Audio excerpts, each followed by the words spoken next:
Tak, sme v Tatranskej Lomnici.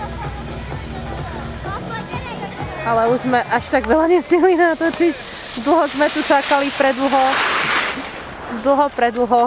A už som nestihla natočiť všetko.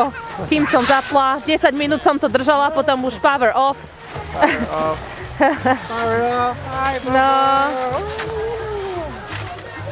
Dlho ste tam niekde trčali, čakali, že? Tak máme krásny lomničák. Dominko, poď sem. Poď k nám.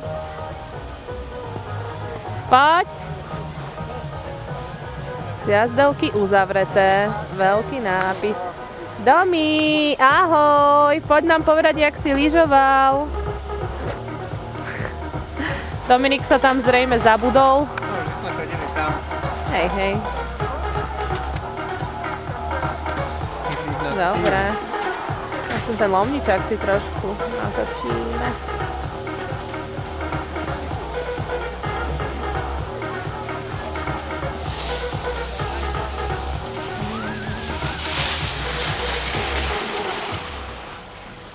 Takže dnes je nedeľa. Včera sme mali prestávku v lyžovaní. Ahoj! Domko, ako sa ti tu lyžovalo? Spokojný? A kam ideš? Kam ideš? Tu sme. No čo, páčilo sa? Bol si aj na Skalnatom? Aha. Áno. Boli sme raz. A psie záprahy ste videli? Vždy sme išli na kabinke. Aha, na kabinke. Kabinkovou lanovkou ste išli však.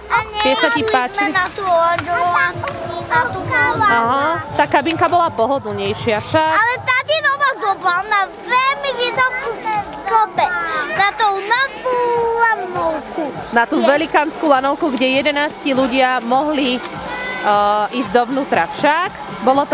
Bola to lanovka pre 11 ľudí však. Taká obrovská. Páčila sa ti?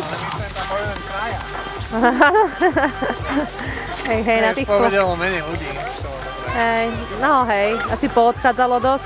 Ale ten sneh tuším, že je stále dobrý. Oproti tomu, čo sme mali posledný deň na Strachane, vidím, že ešte stále sa dá. Hej, nie je nejaký mokrý.